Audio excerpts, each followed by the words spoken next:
Amigos míos, desde anoche, justo después de que terminamos nuestra última transmisión en vivo, todo el mundo va a tener que elegir un bando. El presidente estadounidense anunció lo que él mismo calificó como la operación económica más dura jamás impuesta contra ningún país del mundo. Y quédate conmigo porque ya vas a entender el papel de Brasil en esta historia también, gente. Y su objetivo no es solo Irán. Él advirtió que cualquier país que permita que los bancos, las empresas, los aeropuertos o los organismos gubernamentales brinden cualquier tipo de ayuda al régimen iraní va a enfrentar consecuencias económicas enormes.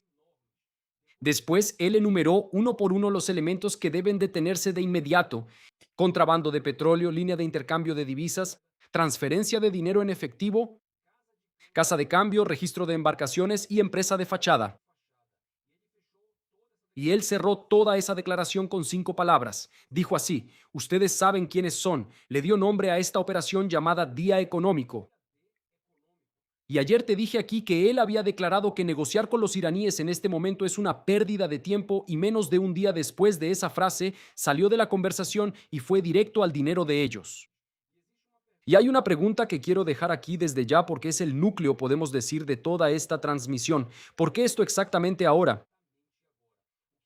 ¿Qué cambió en las últimas semanas para el hombre que pasó meses buscando un acuerdo, simplemente dar un giro total y pasar a la asfixia económica? Y hay una segunda pregunta ligada a esta que nadie hace. ¿Será que mantener la presión de esta manera no le sale más barato a Estados Unidos que atacar a Irán? Es una pregunta seria que debe hacerse, y la respuesta no está en Washington, está en las aguas del Golfo. Y proviene de nueva información que se publicó recientemente y fue confirmada por funcionarios del gobierno estadounidense. Existe un corredor funcionando dentro del estrecho de Hormuz todas las noches, con barcos en fila y casas sobrevolando. Y no es Irán quien manda en ese estrecho, en ese paso. Y te cuento esto aquí en medio de esta transmisión en vivo, con números, con información que fue divulgada. Irán no es el único tema de nuestra transmisión de hoy. El ministro de Defensa de Israel le mandó un mensaje directo a Erdoğan, el presidente de Turquía, y hoy también apareció una prueba que desmonta por completo la acusación turca contra Israel. Y al final, guardé la información más seria del día, que llegó a manos del gobierno estadounidense sobre lo que el régimen iraní está estudiando hacer ahora en un lugar que queda un poco lejos de Hormuz, pero no tan lejos y que casi nadie está observando. Directo desde Israel, directo desde donde todo sucede, organizando el caos de información para ti. Y antes de empezar, deja tu like ahora, gente, porque yo sé que si lo haces ahora al principio, porque al final se te va a olvidar hacerlo. Así que dale like ahora mismo. Y revisa tu suscripción, checa si estás suscrito aquí al canal, ve si sigue activa, porque la mitad de los que ven esto aquí no están suscritos al canal. Y activa la campanita porque es la que te avisa cuando entro al aire de repente, en una emergencia, en medio de un giro aquí en la región, que puede pasar en cualquier momento. No te engañes, nunca te engañes, gente. Eso puede pasar en cualquier momento. Vamos aquí al anuncio de Trump, hora local 12:09, hora aquí en Israel del día 21, ¿ok? Tenemos la diferencia de horario, así que aquí ya es día 21. Trump publicó así: abro comillas, no existe conversación ni negociación en curso ni programada con la República Islámica de Irán. Nadie les dio una oportunidad mayor de llegar a un acuerdo que yo, y trágicamente para ellos fallaron en aprovecharla. Y él también, cierro comillas aquí, añadió que esto va a ser un aislamiento a una escala sin precedentes. Y ahora necesito explicarte lo que hay detrás de esa frase, porque tiene un nombre técnico y mucha gente va a leer ese titular sin entender el mecanismo detrás de todo esto. Y vengo aquí a traer esto y explicarles cómo funciona. Lo que él amenazó ahí tiene un nombre técnico, se llama sanción secundaria. La sanción común, esas sanciones que Irán ya ha estado sufriendo desde hace algún tiempo, ¿verdad, gente? Vale dentro del país, prohíbe a empresas y bancos estadounidenses y cualquier operación que pase por el sistema financiero estadounidense tratar con Irán. La secundaria cambia el destinatario de la amenaza, no habla con el iraní allá en Irán, habla con el extranjero que sigue negociando con Irán. El mensaje es el siguiente: si tu banco allá en tu país mueve dinero para el régimen, si tu puerto registra su barco, si tu casa de cambio cambia su moneda, pierdes el acceso al sistema financiero estadounidense. Y aquí es donde la cosa se pone realmente difícil, porque casi todo el comercio internacional pasa en algún momento por un banco que necesita, ¿qué? Dólares, amigos míos, necesita dólares. Y entonces el banco extranjero tiene que elegir entre dos cosas. Por un lado, el dinero que gana atendiendo a un régimen que está quebrado y por el otro, el dinero, el derecho, ¿no? De seguir operando en dólares en todo el mundo. Nadie va a elegir esa primera opción, que es tratar con el régimen. No es un cerco en el mar, es un cerco al crédito. Y hoy quien habló fue el hombre que va a afirmar eso en la práctica. El secretario del Tesoro estadounidense, él dijo así en una entrevista, abro comillas, es un golpe doble, tenemos el bloqueo y vamos a tener las sanciones más duras de la historia. Cierro comillas. Y él también agregó lo siguiente, esto va a funcionar en Irán y vamos a derrocar ese régimen. Escucharon bien, ¿verdad, gente? Creo que fue la primera vez que lo escuché de esa manera. Fue el secretario del Tesoro de los Estados Unidos diciendo con todas sus letras, él lo dijo, que el objetivo es derrocar el gobierno de otro país, derrocar el régimen. Él programó una conferencia de prensa para el lunes, la próxima semana, para detallar todo el paquete de estas sanciones, detalle por detalle, punto por punto, y mandó el mensaje que le interesa a todo el mundo. Llegó la hora de que los aliados y el resto del planeta tomen una decisión. Esto, amigos míos, esa frase tiene un destinatario y sabemos cuál es ese destinatario. Pekín. China compra más del 80% de todo el petróleo que Irán logra exportar. Si el comprador chino se echa para atrás, se acaba el ingreso del régimen, se acaba el dinero. Si sigue comprando, el próximo capítulo de esta historia deja de ser Irán contra Estados Unidos y se convierte en Estados Unidos contra China, porque ese es el mensaje directo que está enviando. Y ya que mencioné aquí al comprador chino, también hay una pregunta que nos interesa directamente a nosotros, los brasileños, ¿verdad, gente? Y a ti que estás viendo ahí desde Brasil. ¿Y Brasil dónde entra en esta historia? Porque Brasil no vende armas a Irán, al menos oficialmente, y no financia el régimen. Lo que Brasil vende es comida, y vende mucha comida. Irán se convirtió en el mayor comprador de maíz brasileño. Fueron más de 9 millones de toneladas el año pasado, cerca de una quinta parte de todo el maíz que el país exportó. Entonces, suma eso a la soya, el salvado y la carne y verá el tamaño de ese cliente. Y de regreso, el barco trae fertilizante iraní para el campo brasileño. Y aquí necesito dejar las cosas muy claras porque este tema va a generar muchas mentiras ahí en Brasil, tratando de exagerar toda esta historia. Comida y medicinas, amigos míos, no son el objetivo de esas sanciones, ¿de acuerdo? El objetivo es el camino del dinero y el camino del barco. ¿Quién paga? ¿Por cuál banco? ¿Con qué bandera? ¿Con qué seguro? Y ahí es donde la cosa sí se relaciona con el tema de Brasil. Esto ya pasó una vez. En 2019, dos barcos con bandera iraní se quedaron parados en Paranaguá porque Petrobras se negó a abastecerlos por miedo a las sanciones estadounidenses. Esos barcos estaban cargados con 48,000 toneladas de maíz brasileño y en ese momento era una decisión de una empresa, de Petrobras. Y ahora es una advertencia firmada por el presidente estadounidense con el Tesoro estadounidense ya con fecha marcada para hablar de esto el lunes. Y el efecto ya apareció. Y en los números. En el primer semestre de este año, las exportaciones brasileñas al Golfo Pérsico cayeron más del 31%. Y ya que entré en este tema de Brasil, ¿no? Hay otro episodio rápido que también vale la pena mencionar aquí. En 2023, dos buques de guerra iraníes atracaron en Río de Janeiro y se quedaron casi una semana allí con la autorización del gobierno brasileño. Y después de eso, empezó a circular la sospecha de que habría salido uranio brasileño dentro de esos barcos. Y lo dejo claro con todas las letras. Nada de eso fue confirmado. La investigación de la Policía Federal sobre ese atraque se cerró sin señalar ninguna irregularidad. Y para los que siempre me preguntan aquí casi todas las semanas si aquí en Israel, ¿verdad? ¿Alguien habló sobre ese tema? Sobre el uranio brasileño no apareció en ningún informe, no salió en la prensa de aquí, ni nunca hablaron sobre eso en realidad, y no fue mencionado por ninguna autoridad aquí en Israel. Quien dice eso en Brasil que fue mencionado y está en investigación, eso es falso. Nunca hablamos sobre eso aquí en Israel. Y ahora el contrapunto también, porque no te voy a vender aquí un optimismo falso, ¿ok? Ni uno demasiado fácil. El propio secretario mencionó a Venezuela y Cuba como prueba de que la receta funciona. Y ya lo dije aquí y lo repito, Cuba lleva más de 60 años bajo el mismo régimen, con la economía por los suelos. Y en Venezuela el presidente cayó, ¿verdad? Pero la estructura allá se mantuvo en pie con los mismos militares y el mismo aparato. O sea, colabora con nosotros, nosotros firmamos y te dejamos en el poder. Si no colaboras, vamos a seguir presionando como está pasando allá en Cuba, ¿ok? Solo para finalizar ese tema, ¿de verdad eso va a funcionar? La presión económica empobrece al pueblo mucho antes, pero mucho antes de llegar a la cúpula, ¿verdad? Mucho antes. Entonces aquí dejo registrada la promesa, registro la fecha y vamos a comprobar dentro de unos meses quién tenía razón, si eso realmente va a funcionar o no. Y esta vez hubo una reacción inmediata en el mercado. Después de ese comentario, el barril de petróleo subió $2 y superó los $93. Quien realmente compra petróleo no escuchó eso de Trump como el fin de una crisis. Lo escuchó como una advertencia de que la ruta seguirá cerrada por más tiempo. y hoy no habló solo el Tesoro estadounidense. El vicepresidente allá, Lao Vance, que es el encargado de negociar el memorando de entendimiento con Irán, también salió a hablar en público. Dijo lo siguiente: la presión económica sobre Irán cambia sus cálculos respecto al acuerdo que quieren alcanzar con nosotros. La presión hará que Irán se pregunte si quiere quedarse con la economía estrangulada para siempre o si prefiere una mejor relación con Occidente. Cierro comillas. También dijo que Estados Unidos va a seguir presionando porque, al final, eso es lo que logra el objetivo y que las últimas semanas demostraron que los iraníes sintieron el peso mucho más que ellos. Y ahora mira el panorama que se ha ido formando hasta ahora, ¿verdad? El presidente anuncia, el secretario del Tesoro marca la fecha, que es el lunes, y habla de derrocar el régimen, y el vicepresidente deja la puerta del acuerdo entreabierta, porque eso es lo que acaba de decir.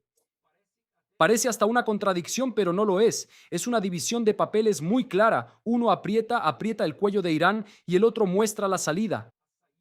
Y hay un detalle que dice más que cualquiera de esas declaraciones.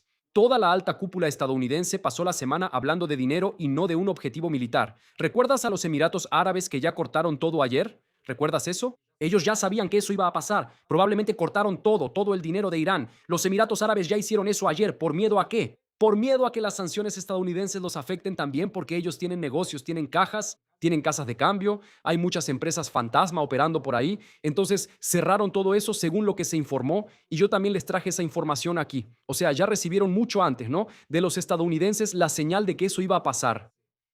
Entonces, brasileño, no negocies con Irán, no vale la pena. No recibas ningún barco iraní porque eso también va a causar problemas. Cuando todos allá arriba, amigos míos, cambian de tema al mismo tiempo, es porque la estrategia realmente cambió. Es la narrativa que se está creando, que ahora es económica. Y el régimen respondió hoy, la cancillería del ministro de allá, ¿no? Aragati, llamando a esto terrorismo económico y diciendo que es una maniobra para desviar la atención de la crisis de la deuda estadounidense. Y aquí, amigos míos, divido esta respuesta en dos partes porque una de ellas tiene algo de verdad, del lado iraní. En la parte de la deuda tienen razón, ¿no? La deuda estadounidense sigue aumentando y eso es un hecho, ¿ok?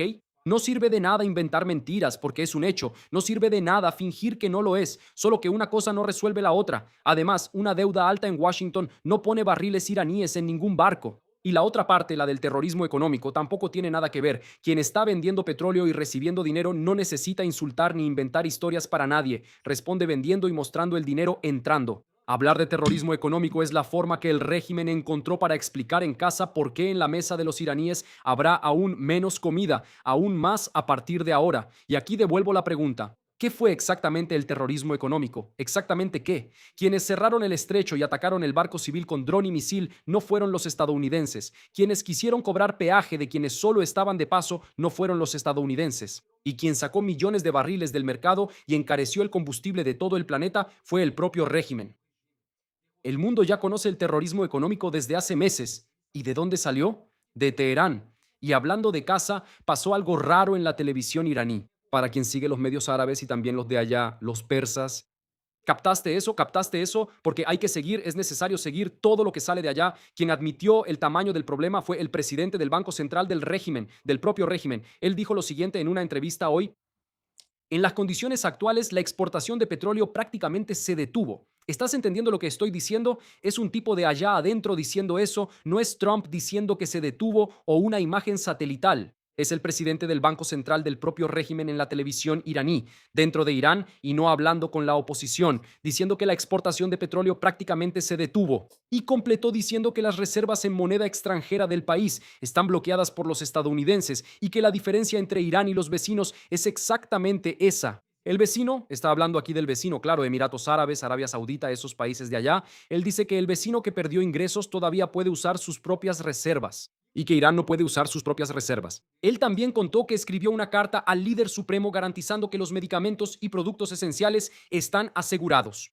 El hombre que cuida el dinero del régimen tuvo que escribirle una carta a Mustafa para decirle que todavía hay medicinas en los estantes. Y no es verdad, ¿verdad? También están faltando allá. Ningún país, mi amigo saludable, necesita ese tipo de nota para su propio líder. Y hay un detalle ahí que completa el panorama. Días atrás, ese mismo hombre estaba en Irak con toda una delegación intentando, ¿sabes qué?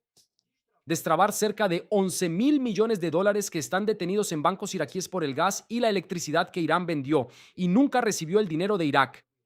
Entonces sumen todo eso, gente. Exportación en cero, él mismo lo admitió. Reservas congeladas en el extranjero, todo el dinero congelado, dinero atrapado en el país vecino, Irak. Y ahora la amenaza de castigar a quien intente servir de puente para el régimen. Entonces volvemos a la pregunta que dejé al principio de esta transmisión en vivo. ¿Por qué todo esto ahora? Un presidente que necesita un acuerdo no cierra la puerta al acuerdo, la cierra cuando descubre que ya no necesita esa puerta, y eso es lo que está pasando, según la información. Dentro del estrecho de Hormuz, esto es lo que estamos viendo ahora en tiempo real. Esto que está pasando ahora son las posiciones de los barcos aquí en el estrecho de Hormuz. Para quien vio el video de ayer, solo hay que comparar. Parece que hoy hay más barcos, gente. Parece que hoy hay muchos más barcos. El estrecho de Hormuz no fue reabierto. Según la información, fue rodeado.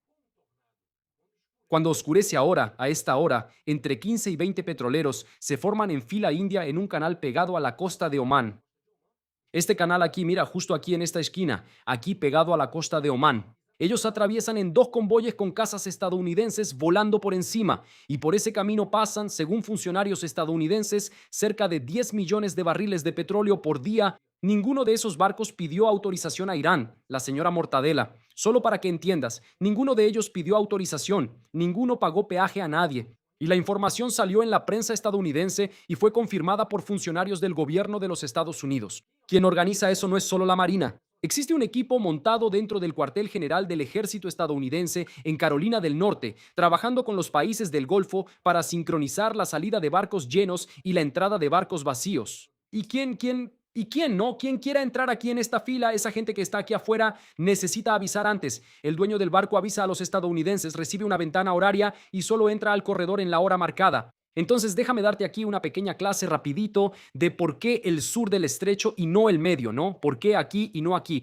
¿Cuál es el motivo de eso? El estrecho de Hormuz tiene dos franjas de navegación, una aquí arriba y otra aquí abajo, una que entra al Golfo y la otra que sale. Y el estrecho es demasiado estrecho, como estamos viendo aquí. A un lado están las islas iraníes, aquí la isla de Kersh, y hay otras islas aquí, del Arak y de Hormuz. ¿Ves estas islas pequeñas aquí? Entonces, y del otro lado está la costa de Omán. Esto aquí es Omán, ¿ok? Es Omán. Cuanto más al sur, más cerca de Omán, más lejos queda de la costa de Irán. Y más tiempo. Con un caza estadounidense encima, cualquier barco o avión que esté en esta región tiene tiempo para reaccionar si un misil o un dron viene de esta zona. Generalmente es un dron, entonces el dron vuela muy despacio, así que hay tiempo de reaccionar hasta que llegue a este punto y derribar ese dron. Por eso el corredor fue diseñado pegado a Omán y por eso funciona de madrugada. Cuando se ve un barco en la oscuridad, depende del radar. Y el radar, ya sabemos, ¿no, gente? Que en las últimas semanas ha recibido demasiados golpes. ¿Será que todavía hay algún radar de ese otro lado, además de los radares del barco? ¿Será que existe un radar de verdad que pueda ver tan lejos así? Según la evaluación estadounidense, después de 2 semanas de ataques contra la vigilancia marítima iraní, el régimen perdió gran parte de su capacidad de monitorear e influenciar lo que pasa por el Canal Sur. Aquí, este lado de aquí. Radar destruido, puesto de observación silenciado, lancha rápida sin los ojos, que son el radar, que las guiaban hasta los barcos que pasan por aquí, y el corredor sigue siendo puesto a prueba. En las últimas semanas, las fuerzas estadounidenses derribaron drones y misiles iraníes lanzados sobre ese camino. Y hay otro lado de este trabajo también, que el comando estadounidense divulgó hoy como cifra cerrada. Desde el inicio de la operación, 67 barcos comerciales fueron desviados de la ruta, barcos que iban hacia Irán. 3 fueron detenidos y en 2 de ellos los estadounidenses subieron a bordo. Esto es control del bloqueo, barco por barco, gente. Quien quiere salir de Irán no sale y quien quiere entrar cargado, no, para Irán es desviado antes de llegar. Y ahora que tú preguntas, pero ahí está la entrada de Shabaha, aquí mira. Todo está detenido. Miren cómo está la situación aquí, gente. Todo está parado. Aquí todavía es Irán, ¿ok? Esto aquí es la frontera con Pakistán. De este lado, aquí es Irán, aquí hay otro puerto de Shabaha. Todo está parado también, no es solo en el estrecho de Hormuz. O sea, tampoco pueden entrar por aquí. Y ahora el volumen, porque es ahí el volumen. Voy a hablar del volumen porque la historia parece completa. Antes del conflicto pasaban por Hormuz entre 15 y 20 millones de barriles por día. En julio, analistas de rastreo marítimo calcularon algo alrededor de 5 millones saliendo por el camino protegido, ese camino de la ruta sur, ¿no? Aquí de Omán.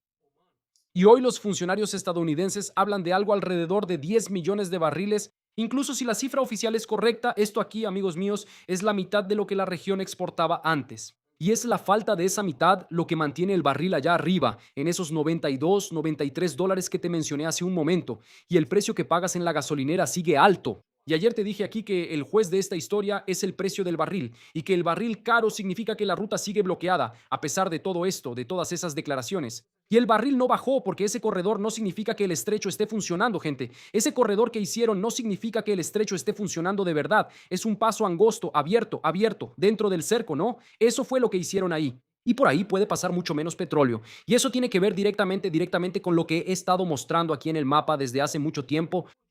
La acumulación de barcos, mira la cantidad parados, sigue de los dos lados, gente. Fila esperando del lado de afuera del estrecho y fila parada del lado de adentro. Irán sigue diciendo que está todo cerrado. Estados Unidos sigue diciendo que está todo abierto. Y las dos versiones están lejos de lo que el rastreo, al menos el rastreo, muestra. Apaga el transpondedor. Probablemente al pasar logra apagarlo, pero de 10 a 15 mira la cantidad de barcos, gente. Es surreal la cantidad de barcos que está del lado de afuera aquí del estrecho. Es muchísima, muchísima, muchísima cosa. Mira nada más. Y las dos versiones están muy lejos, como dije, de lo que muestra el rastreo, abierto como era antes. Hay barcos entrando y saliendo todo el día, sin horario fijo, sin convoy y sin casas haciendo eso ahí. Esa seguridad, mira allá el avión aquí, sigue aquí, ahora el avioncito solo aquí, mira, haciendo exactamente aquí, operando, ¿no? Haciendo esta operación con casas aquí.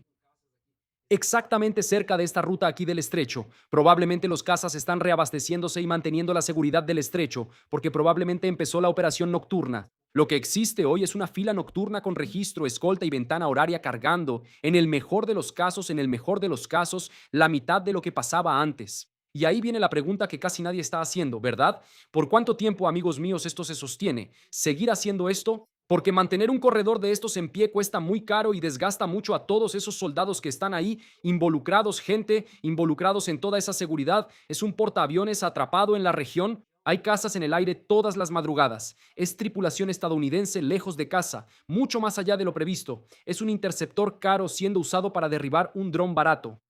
Y hoy apareció la prueba de eso, proveniente del propio lado estadounidense. El nuevo portaaviones llegó a la región ayer. Ayer, un nuevo portaaviones, el George Washington, y vino para tomar el lugar del Abraham Lincoln.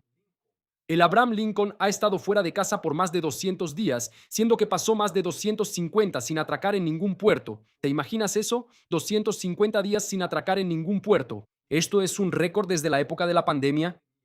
Salieron reportajes aquí sobre las condiciones a bordo de ese barco, con falta de suministros y el desgaste de la tripulación, y los parlamentarios estadounidenses ya empezaron a exigir explicaciones al Departamento de Defensa sobre esta situación, y tiene un precio estratégico. El portaaviones que llegó aquí, el George Washington, vino del Pacífico, es decir, ahora no hay portaaviones estadounidenses en esa región, justo con China del otro lado del mapa. Es enorme esto, gente. Para mantener el corredor del Golfo funcionando, Estados Unidos dejó el patio trasero de China desprotegido. Y aquí está la respuesta a esa segunda pregunta que te hice al inicio de esta transmisión en vivo. Si te la perdiste, regresa, gente. Vuelve al inicio de la transmisión porque es importante que entiendas todo lo que está pasando en Medio Oriente. Cuando todo explote de una vez, vas a saber cómo empezó todo. Yo no sabía nada de esto. ¿Cómo fue que de repente empezó todo? Por eso necesitas ver esta telenovelita aquí, porque cada cosa importa. Asfixiar a Irán sale más barato que atacar. Eso es un hecho. No hay pilotos sobre territorio enemigo, no hay soldados en el suelo y no hay funerales que explicar al votante estadounidense. Más barato no es gratis, amigos míos. La cuenta llega en portaaviones desgastados y tripulación exhausta. Llega en misiles interceptores carísimos gastados para derribar drones baratos, porque eso está pasando allá. Y también llega en una posición expuesta al otro lado del mundo. Ningún país mantiene una escolta así por tiempo indefinido, y todos en ese mapa aquí, en esa región, lo saben muy bien. No se puede mantener esto aquí por tiempo indefinido. El régimen también lo sabe y en eso está apostando. El cálculo de Irán no es ganar en el mar, es aguantar más tiempo que el otro lado pueda pagar la cuenta. Y ahora aquí vamos a la lectura que importa. Durante meses el régimen vendió al mundo la idea de que la llave del Golfo tenía dueño y que el dueño era él. Eso se vendió al mundo entero. Varios izquierdistas lo dicen y repiten eso día y noche. La exigencia era esta. Quien quisiera pasar debía pedir autorización a Irán. ¿Se acuerdan de eso? Avisaría a Irán del viaje y más adelante pagaría una tarifa con el bonito nombre de seguridad de la navegación. Pues esa solicitud de autorización empezó a existir de verdad, solo que quien manda ahora es el estadounidense. La escolta existe, pero es estadounidense. Irán no recibe ni un centavo por ningún barco que cruza el estrecho de Hormuz. Perdió su principal palanca sin que nadie tuviera que firmar un papel diciendo que la perdió. Por eso el presidente Trump puede cambiar las reglas del juego, gente. Quien ya está sacando el petróleo de ahí no necesita comprar la firma de nadie. Y aquí es donde también traigo el otro lado, como siempre hago. Necesito mostrar el otro lado. Si el corredor funciona tan bien, ¿por qué todavía salen noticias de barcos que dan la vuelta? Porque la Guardia Revolucionaria sigue intentándolo. Hoy surgieron reportes en el Golfo, aquí en la parte interna, en esta región de aquí, que unidades de la Guardia Revolucionaria impidieron que un barco de gas de los Emiratos Árabes Unidos y un petrolero indio cruzaran y obligaron a ambos a dar la vuelta. Llegan ahí rápidamente con esas lanchas, ¿verdad? Es difícil, es un área muy grande. Y ordenaron al barco dar la vuelta, si no lo hundirían. Pero marco esto aquí como un informe del Golfo y no como un hecho confirmado por una fuente oficial, porque difícilmente van a confirmarnos eso de verdad. Pero mira el tipo de acción que les quedó. Quien controla el estrecho no necesita andar persiguiendo barcos en la oscuridad para convencer al capitán de regresar. ¿Estás de acuerdo conmigo? Quien controla el estrecho lo cierra, ¿no? Cierra el estrecho y nadie entra. Eso es verdad. Y lo que le quedó a la guardia es acosar puntualmente a los que están fuera del convoy. Y esto aquí es el retrato de quien perdió el control de la puerta y todavía quiere parecer el portero. Si esta explicación te está ayudando a entender lo que el titular no cuenta, dale like ahora, gente, o dale al pulgar arriba ahí para que entiendas mejor. Like o pulgar arriba es lo mismo, solo toma un segundo. Vamos a continuar. Y hoy circuló en la prensa israelí otra pieza de esta historia, de todo este teatro. El presidente estadounidense habría ordenado congelar la negociación con Irán por algunas semanas y le habría dicho a su propio equipo que la posibilidad de un acuerdo se volvió muy baja. Y en el mismo material, la frase que cambió el panorama de los próximos meses: si la presión económica falla, existe la posibilidad de una amplia ronda de ataques dentro de Irán. Es claro que eso va a pasar, ¿verdad, gente? Eso va a fallar. Si no funcionó en ningún otro país, no funcionó en Venezuela, no funcionó contra Corea, no funcionó contra Cuba, no va a funcionar. ¿Por qué funcionaría justamente contra Irán? No va a funcionar.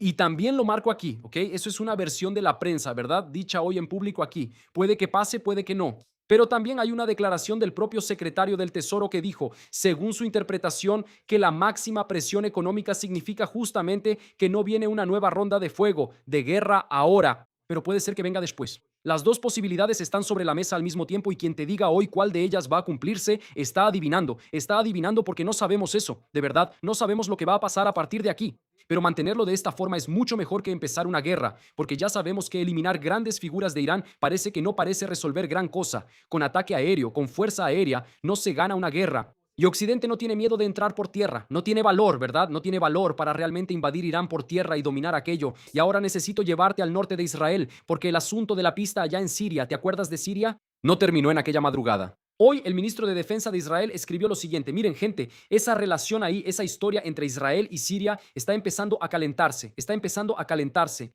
Y hay gente diciendo que existe una posibilidad, existe muy poca, pero existe una posibilidad de intercambio de fuego entre Israel y Turquía en cualquier momento. Eso puede suceder en una de esas incursiones israelíes ahí contra Turquía. Ellos pueden reaccionar y entonces empezar un pequeño intercambio de disparos entre Israel y Turquía. Ya hay rumores sobre eso. Eso de verdad puede pasar, no es imposible. Hoy el ministro de Defensa de Israel escribió lo siguiente: Erdogan está arrastrando a Turquía a aventuras peligrosas en Siria. Israel no va a permitir que ningún actor amenace su seguridad. Sería mejor que él siguiera con discursos vacíos y fantasiosos contra Israel en el Parlamento turco, en vez de poner a prueba la determinación de Israel de defenderse. Cierro comillas. Y Siria respondió por otra vía. El canciller sirio afirmó que no existe ningún plan de instalar una base militar turca en ese lugar y que la pista está siendo recuperada para uso de la Fuerza Aérea Siria. ¿Qué Fuerza Aérea Siria? ¿Qué fuerza aérea tienen por allá? Del lado turco, fuentes hablaron con un sitio británico y dijeron que la intención israelí era asustar a Turquía y que Israel estaría jugando con fuego. Esas mismas fuentes acusaron a Israel de no haber usado el canal de coordinación militar antes del ataque y que, según ellos, eso aumentó el riesgo de una escalada entre Israel y Turquía. Y fuentes sirias agregaron que quienes estuvieron en la base antes fue un equipo técnico turco para recuperar la pista y la torre de control y no una fuerza militar. Entonces hoy salió la pieza que desmonta esa acusación principal. El jefe del Mossad habló con el canciller sirio el día 14 de este mes, 4 días antes del ataque, y el tema de la conversación fue exactamente la presencia militar turca en el norte de Siria. O sea, era una presencia militar turca y no civil. Y aquí junto a las dos versiones y te doy aquí mi interpretación. Si eso era realmente solo un equipo técnico, como ellos están diciendo, arreglando el asfalto, nadie necesitaba 4 días de conversaciones privadas. ni de un comunicado del gabinete del primer ministro, ni de una respuesta del ministro de Defensa, ¿verdad? 2 días después, una pista recuperada es una pista lista para recibir aviones y material bélico, y el problema de Israel nunca ha sido el concreto, es quien pretende aterrizar en esa pista. Del lado turco también hay un cálculo y es doméstico. Hablar fuerte contra Israel da popularidad allá y no cuesta nada mientras nadie se ha puesto a prueba de verdad, pero Israel ya empezó a hacer sus propias pruebas. Van allá y destruyen lo que Turquía intenta implantar en Siria. Solo que la Siria de hoy es el patio trasero de todos al mismo tiempo. Hasta los hutíes publicaron hoy un meme de Jolani siendo arrastrado por un lado por Turquía, por otro lado por los estadounidenses y por otro lado por Irak. Los hutíes haciendo memes de Jolani. Y en nuestra frontera con Líbano, la madrugada fue larga. Casas israelíes realizaron cerca de 10 ataques sobre esa cima altar, en la región de Kfar Ruma, que está en el sur de Líbano. Y la artillería siguió golpeando esa área durante horas. Ayer en la madrugada, canales libaneses afirman que se usaron bombas que perforan, ¿no?, los búnkeres antes de detonar, y dicen eso por la intensidad del temblor en la región, que causó un pequeño terremoto ahí en esa zona. Esa cima ahí, amigos míos, no es cualquier pedazo de monte. Domina la ciudad de Nabatilla, las carreteras que suben para allá, y es ahí donde el grupo terrorista Hezbollah ha estado intentando reconstruir la estructura que perdió. El acuerdo de retirada y desarme sigue solo en el papel por allá, y el desarme sigue sin suceder. Todavía no entregaron sus armas y tampoco las van a entregar. Mientras eso no sucede, el trabajo de impedir la reconstrucción se hace en la oscuridad, todas las noches. Y ahora te debo aquí la información que guardé al inicio de esta transmisión en vivo. El gobierno estadounidense recibió información de inteligencia sobre un plan iraní de acciones que van más allá de atacar barcos. Ya no es solo el petrolero aislado en medio del cruce, es la preparación de otro frente, esta vez con los iraníes detrás. De verdad, y en el mismo paquete de información aparece la evaluación de que puede haber una escalada de los hutíes allá en Bab el-Mandeb. Vamos a mostrar aquí. Bab el-Mandeb está aquí, mira. Este otro estrecho. Tenemos el estrecho de Hormuz aquí arriba y aquí está Bab el-Mandeb. Es solo para que se ubiquen en dónde estamos en el mundo, ¿verdad? Miren aquí, miren la cantidad de barcos. Es impresionante, ¿no? Todo esto aquí son barcos en tiempo real, en todos lados. Miren, el estrecho de Bab el-Mandeb es este de aquí. Y aquí está el estrecho de Hormuz, ¿ok? Entonces existe información de inteligencia de que pueden escalar sus ataques. Incluso atacaron a Arabia Saudita hoy una vez más en el aeropuerto de Arabia Saudita, aquí cerca de Yemen. Para los que acaban de llegar, esto aquí, Bab el-Mandeb, es la puerta de entrada al Mar Rojo, miren. Es la puerta de entrada al Mar Rojo del otro lado de la península, ¿verdad? A la altura de Yemen, queda aquí en esta región. Por ahí pasa el barco que va hacia el canal de Suez.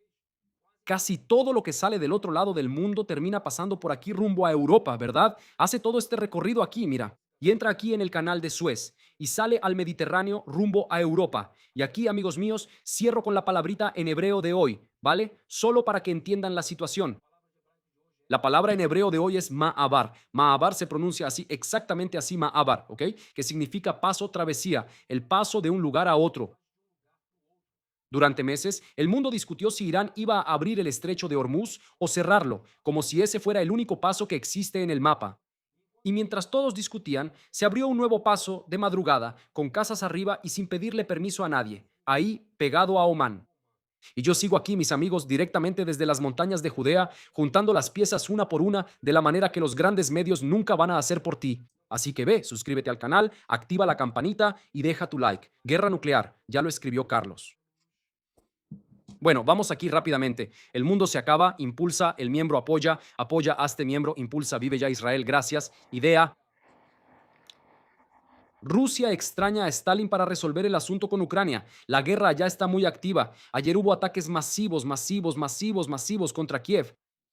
Varios ataques de misiles balísticos contra Kiev. También les voy a traer información de lo que está pasando allá porque la cosa está difícil. Hoy también hubo un terremoto en Perú. Estoy de acuerdo contigo, Mariana. Acabo de leer esa noticia de verdad. También hubo un terremoto en Perú. 7.2 en la escala de Richter afectó el sur del país. O sea, el mundo realmente está temblando. Para quien piensa que esto es normal, no es normal. Yo creo que no lo es. Todos los temblores por encima de 7 es demasiado. Edurgana está jugando con el león de la tribu de Judá. Así es, Edurgana es pura boca, ¿verdad? Perro que ladra mucho, no muerde.